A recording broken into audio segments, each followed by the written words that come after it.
2 centimetre थोड़ा सा इस साइड में बनाओ, क्योंकि 3 बनेंगे ना, मैं अलग अलग फिगर्स, थोड़ा सा इसको इस साइड रखो, थोड़ा सा 2 सेंटीमीटर प्रकार को खोल के और एक सर्कल बना दो, एक गोले का निर्माण कर दो।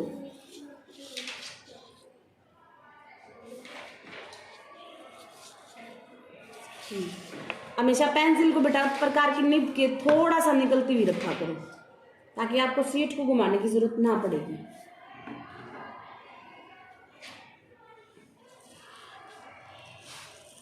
ठीक है, अब इसको जो हमारा सेंटर पॉइंट है इसको सी मानते हुए बीचों बीच एक लाइन लगा दो। ठीक है, इस गोले को 2 भागों में बांट देगी, और इस लाइन को हम भूमध्य रेखा का नाम देंगे। और भूमध्य रेखा यानी कि इक्वेटर, और ई और क्यू जो है इस तरफ ई लिख दो पॉइंट, और उस तरफ क्यू पॉइंट लिख दो। क्यू, हाँ, और सेंटर पॉइंट को सी बना दो। अब जो हमारी क्यू की बजाय चाहे आर भी कर सकते हो, आर कर दो इजीली। हाँ, मैं आर का एक आपको वजह बताऊंगी किसलिए। आर का मतलब रेडियस से होता है, ठीक है, इसलिए इक्वेटर का क्यू लगाने से अच्छा है हम रेडियस को याद रख लेंगे, कुछ बच्चों को आसानी रहेगी याद करने में। तो आर ले लिया। अब इस आर के ऊपर जो हमारे पहले आर से पहले सी के ऊपर एक लंब डालिए, डाल दिया आपने लंब। और ये जो लंब है बेटा आपको इसको भी 2 पार्ट में डिवाइड कर रहा है, एक नॉर्थ पोल और एक साउथ पोल। यहाँ लिख दो एन और एस। ठीक है, अब ये सर्कल याद रह जाएगा। इन पॉइंट्स के कुछ मतलब नाम है, ठीक है, अदरवाइज ये नाम याद नहीं रहते। क्या वजह क्या है इनके ये नाम देने की वजह? ये है, ये नॉर्थ पोल है और ये साउथ पोल है, और ये सेंटर पॉइंट है मतलब सी है। अब इस सेंटर पॉइंट से इस एन आर चाप के ऊपर एक 30 डिग्री का कोण बनाइए और एक 45 डिग्री का कोण बनाइए। सेंटर पॉइंट से एन आर जो हमारी चाप है उसके ऊपर एक 30 डिग्री का कोण बनाइए और एक 45 डिग्री का कोण बनाइए। बना दिया। अब आपको क्या करना है, इन दोनों जो कोण की चाप को हमारे सेंटर पॉइंट से मिला देना है। मिला दीजिए, हो गया। अब बेटा सेंटर पॉइंट से ही दूसरा, ये स्टेप तो हमने इसने मांगा था हमसे 30 डिग्री और 45 डिग्री के कोण। अब दूसरा इसने मांगा है हमसे क्या, कि जो हमारा इंटरवल ऑफ लॉन्गिट्यूड है वो हमें दिखाना है, और उसके लिए हमें इस पे लंब डालने होंगे। लंब डालने से पहले हमें क्या करना है, सी पॉइंट के ऊपर 1.4 सेंटीमीटर प्रकार खोल के और एक चाप लगा देनी है।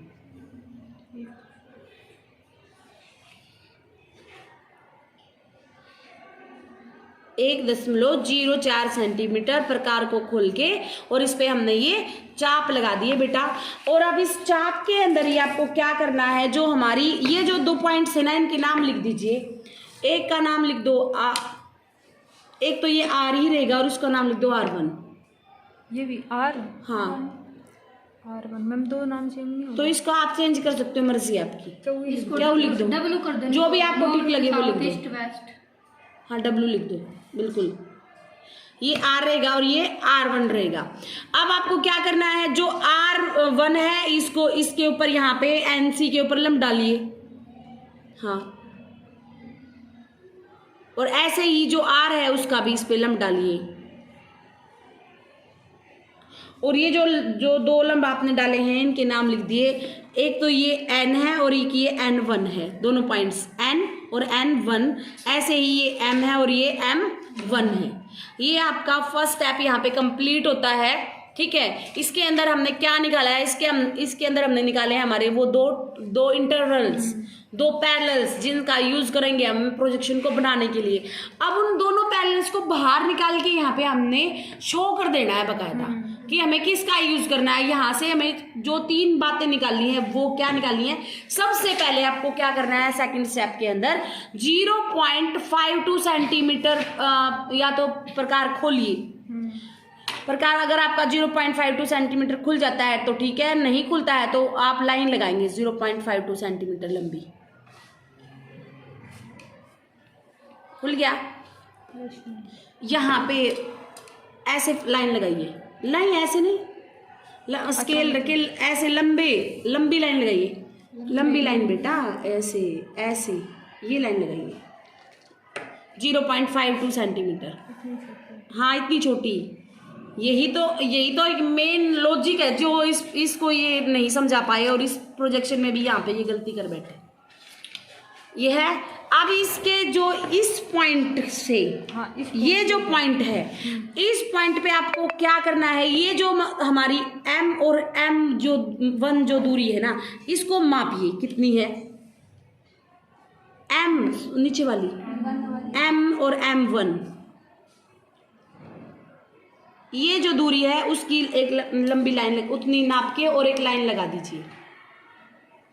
मैम 2.5 है, एक के बाद है मतलब। हाँ, जितनी भी है आप निशान लगाइए एक्यूरेट, अदरवाइज प्रकार से नाप लीजिए। प्रकार से नापोगे तो एक्यूरेट रहेगी, निशान लगा के और फिर लाइन लगा देना एक्यूरेट। हाँ, अब उस पर निशान लगा दो लाइन पे रख के। जो लाइन कितनी ली थी हमने, 0.52 सेंटीमीटर लंबी लाइन ली थी और उसके ऊपर हम ये लाइन लगा रहे हैं और इसका नाम क्या है, M1 लाइन। ये पॉइंट M और ये पॉइंट M1, ठीक है बेटा। ये दे दीजिए आंटी को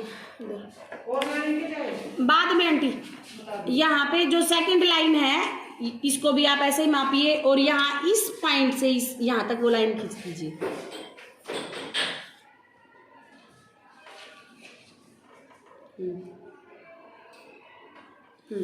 खींचो, बिल्कुल सीधी एक्यूरेट लाइन रखना ये। हाँ, हो गया। अब आपको क्या करना है, यहाँ पे स्केल रखे और यहाँ से एक लाइन लगा देनी है जो मतलब जिसकी लेंथ फिक्स नहीं है, लेकिन एक लाइन लगाइए जो आगे तक बढ़ा दीजिए लाइन को। और अब क्या करना है ना, अब सुनिए ध्यान से, इसको ये यहाँ से एक लाइन लगाओगे और जहाँ पे 2 लाइनें काटेंगी इसको बहुत ज़्यादा तिरछी ना करो, थोड़ी सी खड़ी रखो, साफ करो इसे, थोड़ी सी इसको खड़ी रखो। हाँ, थोड़ी सी, बहुत ज़्यादा तिरछी नहीं होनी चाहिए, मतलब ये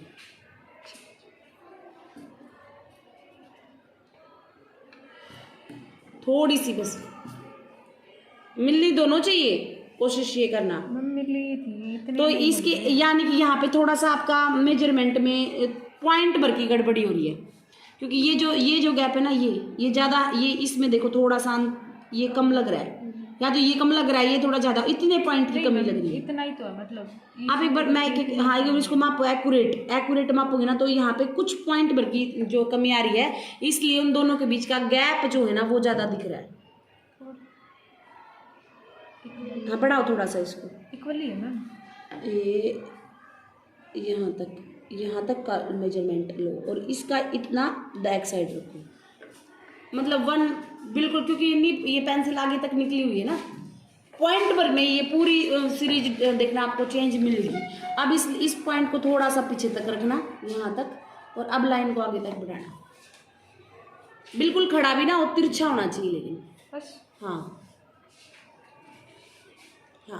अब जो दूसरी तरफ से भी लाइन आएगी ना, इन दोनों को आपस में मिला दो, जहाँ पे ये मिलेंगी वहाँ पे हमारा Z पॉइंट निकल आएगा। थोड़ा कट हो रहा है, ये ज़्यादा तिरछा नहीं रहेगा, उससे कम तिरछा, हाँ ऐसे बिल्कुल। और ये जो आपका पॉइंट निकला है ये Z पॉइंट है, ठीक है। ये हाँ N और N1, ये आपका में यहाँ इस दूरी को, लेंथ को लिख लो ताकि आप सबको याद रहे ये कितनी है, 0.52 सेंटीमीटर है, ठीक है। ये हमें सबसे पहले ये लंबी लाइन लेनी है। कुछ बच्चे यहाँ ले लेते हैं, उनको समझ में नहीं आता इनका गैप कैसे रखना है, अपनी मर्जी से रखना है, क्योंकि बुक के अंदर कुछ भी मेजर नहीं कर रखा, दे ही नहीं रखा। ये आपका फर्स्ट स्टेप, ये आपका सेकंड स्टेप कंप्लीट हो गया प्रोजेक्शन का। नाउ क्या करना है आपको एक मानक रेखा ले लेनी है। एक मानक रेखा अपनी मर्जी से लो, जिसकी कोई लेंथ फिक्स नहीं है, OP लाइन, ठीक है, ले लो। एक मानक रेखा ली, उस पे अब आपको क्या करना है बेटे, वही सेम प्रकार से उठाओ और Z और M जितनी लेंथ खोलो, ZM की जितनी खोलिए और उसके ऊपर चाप लगा दीजिए।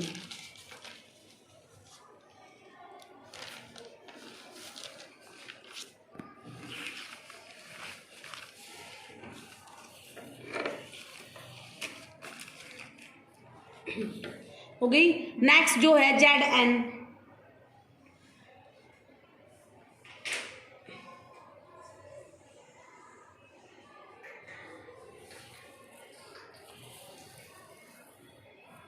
ठीक है। ये इस अब यहाँ पे ये जो आपकी लाइन है ये 30 डिग्री को शो कर रही है, ये 45 डिग्री को शो कर रही है। यहाँ पे लिख लो एक बार, आपको याद रहेगा तो हल्के हाथ से, ज़्यादा डार्क मत लिखना। 30 डिग्री और 45 डिग्री, ठीक है। अब आपको यहाँ पे क्या काम करना है नेक्स्ट बेटा, यहाँ पे ये काम करना है। अभी हमने पीछे लैटिट्यूड और लॉन्गिट्यूड निकाले थे अपने, ठीक है। तो जो हमारे ये जो हैं ये 90 डिग्री होता है, यानी कि ये 30 डिग्री हो गया, ये 45 हो गया। तो 30 के बाद में कितने चाप और लगेंगे? 15-15 का गैप जिसके अंदर हो, तो 15 से नेक्स्ट 30, 30 के बाद यहाँ पे यहाँ आप -15-15 करते चले जाओ, ऊपर +15 करते चले जाओ, तो इतने चाप लगेंगे। कौन बताएगा कितने चाप लगेंगे? नीचे कितने लगेंगे? 1 लगेगा। 90 करने हैं पूरे। हाँ 90 पूरे करने हैं। 90 पूरे करने हैं। 15, 30, 45, 60, 75, 90 पूरी 6 चाप। हाँ तो नीचे कितनी लगेंगी?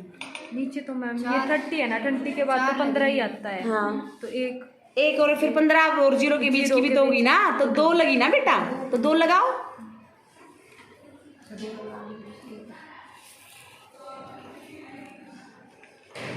कहाँ से लगा रहे हो बच्चा? 0.52 सेंटीमीटर प्रकार खोलिए अब, और अब यहाँ पे यहाँ निशान, क्योंकि आपने निकाला तो था अभी। हाँ जो ये आपने अक्षांश देशांतरी विस्तार जब निकाला था, ये देखिए 0.52 सेंटीमीटर 15-15 के इंटरवल का निकाल तो रखा है आपने। तो यहाँ पे ये निशान लगाइए, 2 चाप लगाओ, और इसको आप नाम दे दो ए रेखा, ताकि आपको याद रहे ये ए है और ये बी है, ठीक है। और इसके बाद आपने यहाँ पे इसको नाम दे दो एच। अगर आपकी बुक के अकॉर्डिंग नहीं नाम देना चाहते तो अपनी मर्जी से कोई भी नाम दे सकते हो, कोई भी नाम दे सकते हो इनको, इसमें कोई कंपल्शन नहीं है आपका। और नेक्स्ट जो दूसरी चाप को भी नाम दो।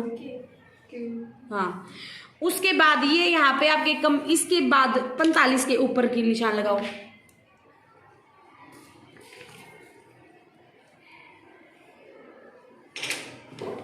पैंतालीस के ऊपर कितने लगेंगे अब आप वो देखो।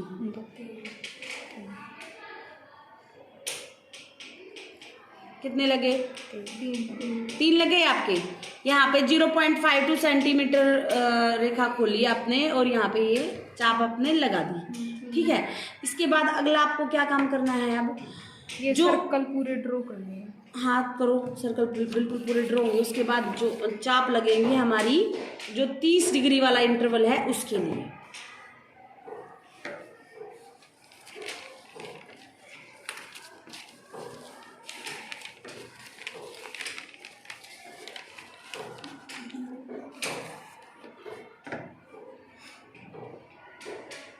लो मैं पकड़ लेंगी।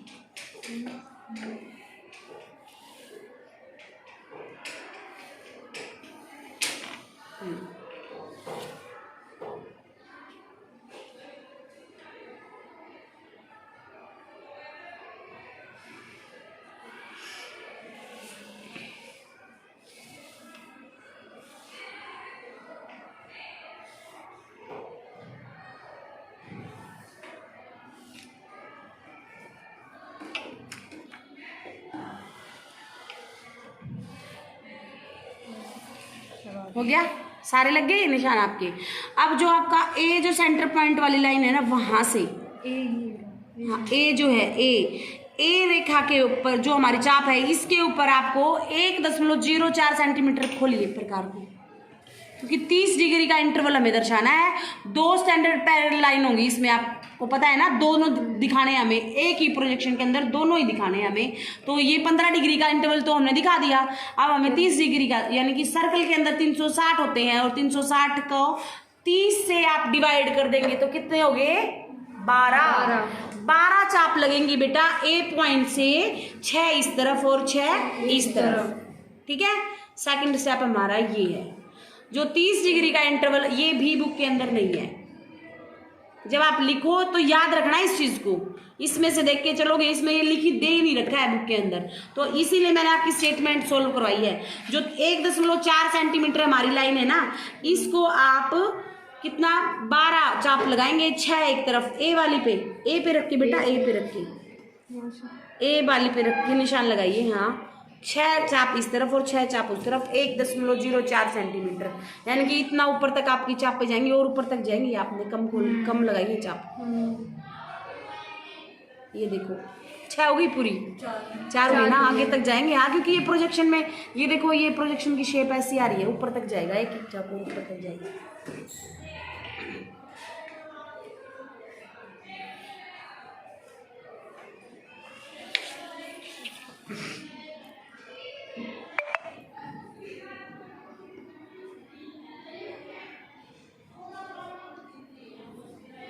थोड़ा सा टिपिकल वर्क है, लेकिन आप लोग जब इसको कर लेंगे ना तो आप परफेक्ट हो जाएंगे। और प्रोजेक्शंस आप लोगों को जब आप नेट का एग्जाम देने के लिए बैठोगे ना, वहां पे भी 8 से 10 क्वेश्चंस मिलेंगे आपको प्रोजेक्शंस में से, ठीक है। और ज्योग्राफी का बेस है हमारा ये प्रैक्टिकल। जिस स्टूडेंट को प्रोजेक्शंस में समझ लो महारत होगी ना हासिल, वो प्रैक्टिकल्स में कभी मार नहीं खाएगा। मैप मेकिंग के लिए बेहद जरूरी है, क्योंकि प्रक्षेप जो होते हैं उसी पे ही कोई मैप बनता है। मैप बिना प्रक्षेप के बन ही नहीं सकता, ठीक है। अक्षांश और देशांतर रेखाओं की बिना मैप का निर्माण नहीं हो सकता। हो गया बेटे? हाँ 2πr तो बेस है हमारे हर प्रोजेक्शन का। हो गई अब ये सारी लाइनें। अब इन सब को ये सारी चाप बढ़ाओ ना बेटे, सारी चाप बढ़ाओ, सारी चाप बढ़ाओ तभी तो हमारा प्रोजेक्शन बनेगा। सारी चाप ये लास्ट चाप तक बराबर तक बढ़ाओ, जैसे लास्ट लगी है ना 1.4 वाली। हाँ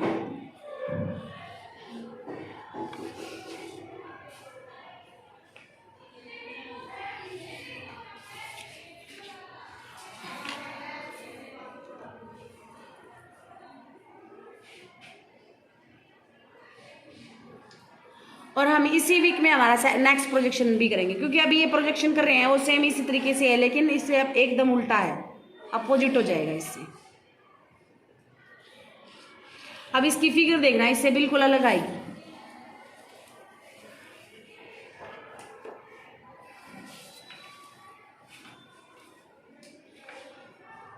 बड़े ध्यान से एक एक स्टेप को देखते हुए चलना, ठीक है, ताकि आपकी शीटें खराब ना हो, फिर कहोगे मैम ये क्या गड़बड़ होगी।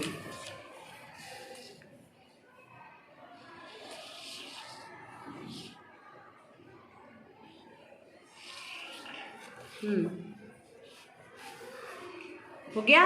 अब ये जो आपकी चाप है इन सभी को इस लाइन तक मिलाइए, सेंटर पॉइंट तक।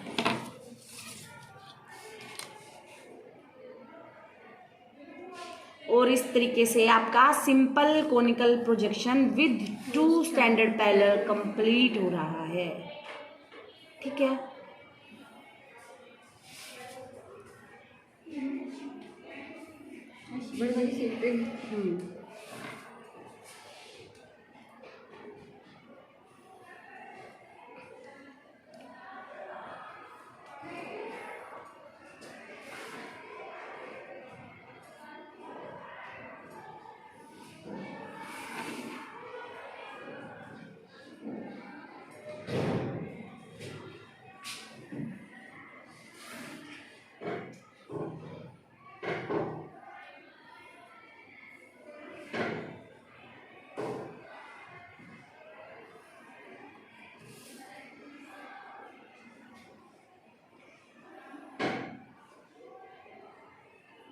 आप सभी को रोज मैं एक बात बोलती हूँ, अक्षांश और देशांतर रेखाएं जो हैं आप सबको पता होनी चाहिए। एक सर्कल के अंदर कितने अक्षांश होते हैं, कितने डिग्री तक देशांतर पढ़ते हैं हम, टोटल कितनी होती हैं, ये आप सबको एक एक बच्चे को पता होना चाहिए। गोले का अर्धव्यास कितना होता है बेटा, आप रोज अगर इन चीज़ों से गो थ्रू नहीं होगा ना आप भूल जाते हो, ठीक है। और भूल जाओगे तो प्रैक्टिकल्स तक बिल्कुल वॉश आउट हो जाएगा, प्रोजेक्शंस फिर याद ही नहीं रहेंगे तुम्हें ऐसे तो, है। हाँ बेटा ऐसे ही दूसरी तरफ का रब कर दो और ये हमारी शानदार सी कोनिकल प्रोजेक्शन तैयार हो गई है ना। और इसमें कोई मिस्टेक नहीं है अब, ठीक है। पिछले 2-3 दिन में मैंने बहुत सारा इस पे बहुत सारा रिसर्च वर्क किया है, बहुत सारी वीडियोस ऐसे देखी, चैप्टर्स के अंदर देखा, इतनी मिस्टेक्स हैं जो करवाने वाले हैं वो एज इट इज़ उठा के यूं की यूं उन प्रॉब्लम्स को मेजर ही देख ही नहीं रहे, मतलब कहाँ पे गड़बड़ है। बच्चे गलत करेंगे ही करेंगे, उनको कोई बताएगा ही नहीं। तो ये है आपका प्रोजेक्शन। अब इस प्रोजेक्शन लाइन के ऊपर जो आपकी ये लाइन है, इसके ऊपर आपको ये 30 डिग्री का जो इंटरवल वाला है ना, वो भी आपको यहाँ पे मेजर कर देना है। 0 डिग्री से हाँ ऐसे ये आपको मेजर कर देना सारे के सारे डिग्रीज।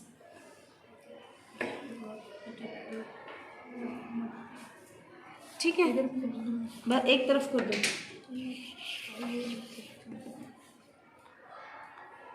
इनकी इन सभी डिग्रीज को लिख दीजिए यहाँ पे।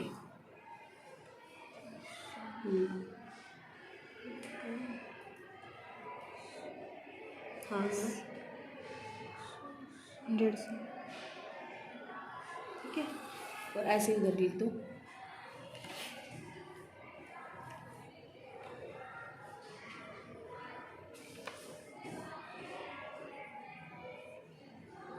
और नाउ इसका नाम लिख दीजिए ऊपर,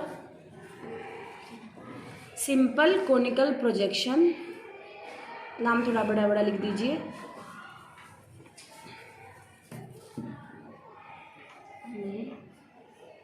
इतना भी बड़ा ना लिखो श्वेता, ये आएगा ही नहीं फिर इसमें। आ जाएगा मैम।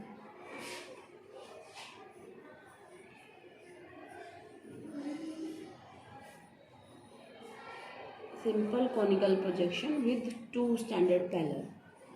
ठीक है बेटे, आप सबको आ गया समझ में? कहीं से भी अब इससे जी कुछ हो नहीं सकता भाई, आपको कहीं से भी समझ में नहीं आ रहा हो मेरे से